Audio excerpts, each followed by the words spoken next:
नमस्कार। आज हम बात करेंगे कि मंत्र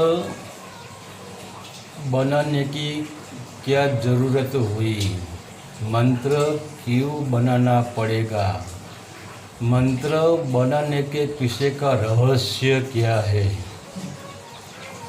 तो अगर कोई बीमार है,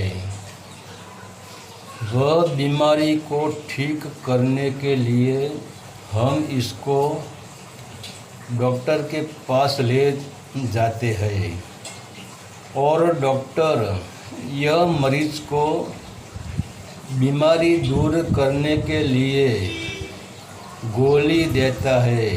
तो वही गोली के भीतर कड़वास है, यानी जहर भरा होता है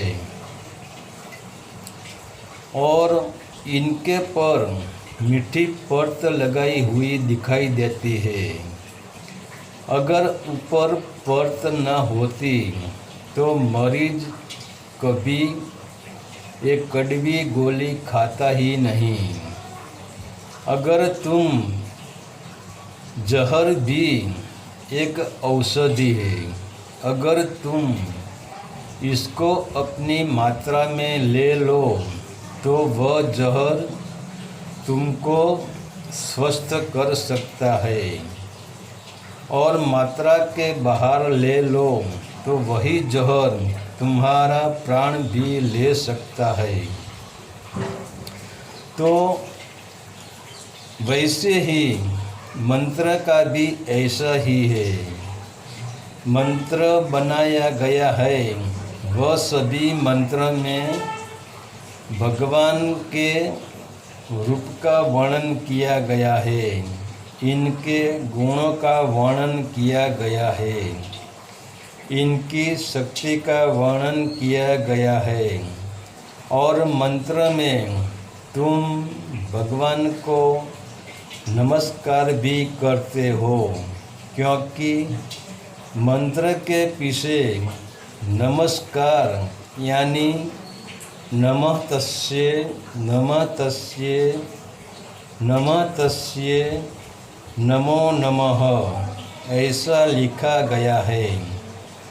तो हमारे ऋषि मुनि बहुत होशियार थे, तो इन्होंने सोचा कि अगर हम सीधे सीधा कह देंगे कि अपने हृदय या अपने नाभि से लय करो, एक ध्वनि करो, आलाप करो, गुंजन करो या एक लयबद्ध ध्वनि करो,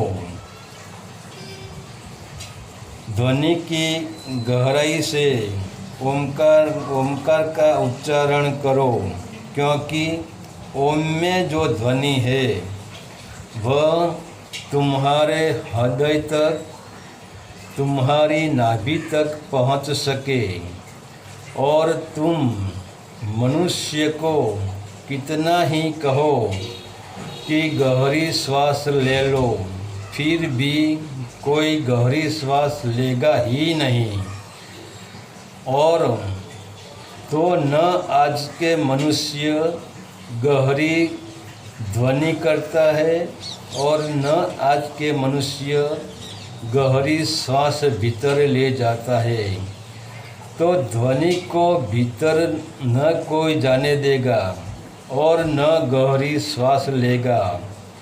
तो हमारे ऋषि मुनियों ने एक व्यवस्था कर दी, जैसे डॉक्टर कड़वी दवाई पे मीठी परत चढ़ाकर मरीज को देता है, वैसे ही यह संसार पूरा मरीज है, दर्दी है। कोई संपत्ति का दर्दी है, कोई काम वासना का दर्दी है, कोई अहंकार का दर्दी है, कोई भ्रष्टाचार का दर्दी है, कोई द्वैत भाव का दर्दी है, कोई राग द्वेष का दर्दी है, कोई विषय वासना का दर्दी है। मगर पूरा संसार ही दर्दी है। तो मंत्र यह दर्दी के लिए एक गोली है। और तुम चारों ओर नज़र करो, सभी दर्दी दुखी ही दिखाई देंगे, क्योंकि दर्द ही दुख है। तो यह दुख को जड़ों से खत्म करने के लिए और दर्दी को स्वस्थ और आनंद में देखने के लिए हमारे ऋषि मुनियों ने यह मंत्र की गोली बनानी पड़ी, जिसके ऊपर अक्षर है, शब्दों है, वह मीठी परत है, मगर मंत्र में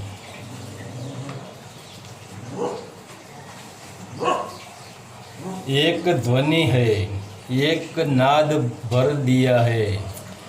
और मंत्र का उच्चारण गहराई से करना है, तो तुम्हें गहरी श्वास भी लेनी पड़ेगी।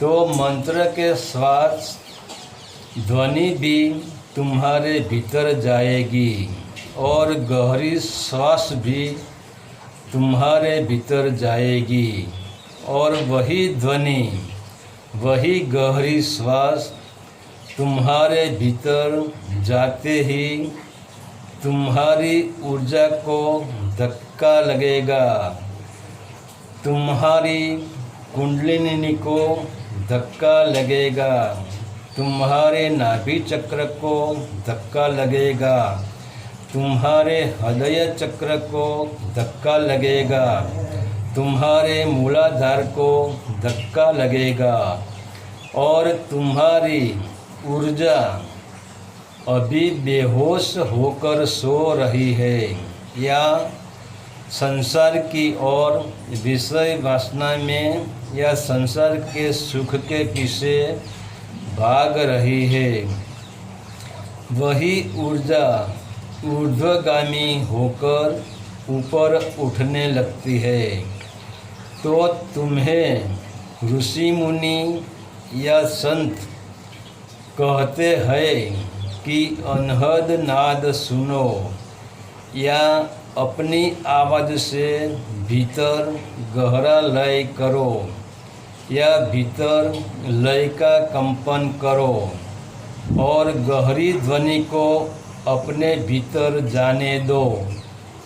तो संतों के कहने से यह कोई करने वाला तो है ही नहीं, तो कोई नहीं कहीं कोई ऐसा करेगा। इसीलिए ऋषि मुनियों और संतों ने मिलकर एक आइडिया किया कि शब्दों का मंत्र बनाए और इसमें गहरी धुन यानी नाद, संगीत या लय को रखा दे और गहरी श्वास भी रख दे। और ऐसा कहा कि मंत्र करने से तुम्हारा कल्याण होगा, तुम्हारा दुख मिट जाएगा, तुम्हारे इष्ट देव प्रसन्न हो जाएंगे। तो ये मीठी परत की लालच से लोग मंत्र को पकड़ लेंगे। तो जब तुम मंत्र करते हो तब मंत्र का सभी शब्द तो बाहर ही छूट जाता है, क्योंकि भीतर कोई शब्द जा ही नहीं सकता है, क्योंकि सभी शब्द सीमित है और धुन गहरी है, श्वास असीम है। इसीलिए तो सभी मंत्रों के आगे ओम लगा दिया, क्योंकि ओम की ध्वनि तुम्हारे भीतर जा सके। मान लो तुम ओम नमः शिवाय, ओम नमः शिवाय का मंत्र करो, तो इसका अर्थ होता है शिव को नमस्कार। तो तुम बिना मंत्र से ही बोल सकते हो, शिव को नमस्कार, शिव को नमस्कार, शिव को नमस्कार, तो फिर भी तुम मंत्र क्यों लेते हो? क्योंकि तुम शब्दों से नहीं मगर ध्वनि से शिव को नमस्कार कर रहे हो। गहरी श्वासों से शिव को नमस्कार कर रहे हो और वह ध्वनि, वह गहरी श्वास आपके नाभि तक जा रही है। अगर तुम शिव को नमस्कार, शिव को नमस्कार बोलते हो रहो तो न लोगे गहरी श्वास और न उत्पन्न होगी ध्वनि।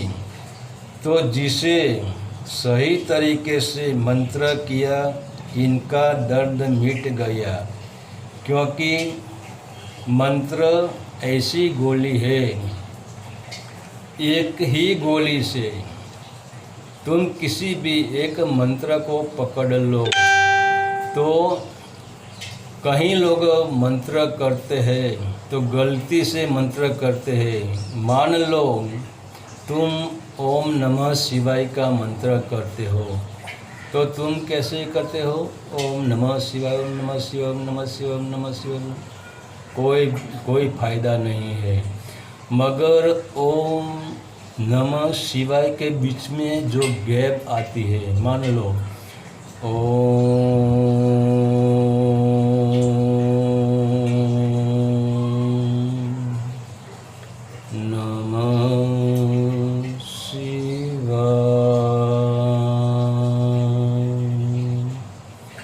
मंत्र में ध्वनि है, ये ध्वनि को प्रकट करने की है। और जितनी तुम ज़्यादा ध्वनि प्रकट करोगे इतना ही आपको गहरी श्वास लेनी पड़ेगी। तो होगा क्या?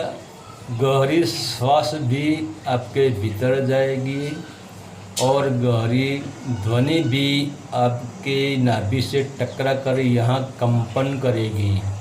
आपका हृदय चक्र पे वह कंपन करेगी, आपकी कुंडलिनी शक्ति पे वह कंपन करेगी। तो होगा क्या? मान लो एक सर्प सो गया है, इसको सामने तुम सर्प सर्प सर्प जाकर बोलोगे तो वह सर्प न हिलेगा न डुलेगा, न इनको कंपन आएगा। अगर इस सांप के किसी भी पत्थर से या लकड़ी की सोटी से किसी से इनको स्पर्श करो, इसको कंपन दो, तो इसका सोटी का या लकड़ी का या पत्थर का स्पर्श होते ही नाग कंपन में आ जाएगा और जागृत हो जाएगा और अपना फन ऊंचा कर लेगा।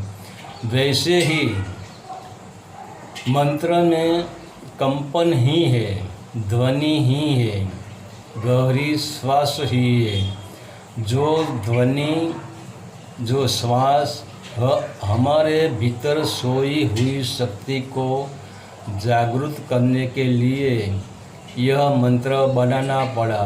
और यह मंत्र में यह गहरी श्वास और ध्वनि रखनी पड़ी। हरि ओम तत्सत। आदेश का प्रणाम।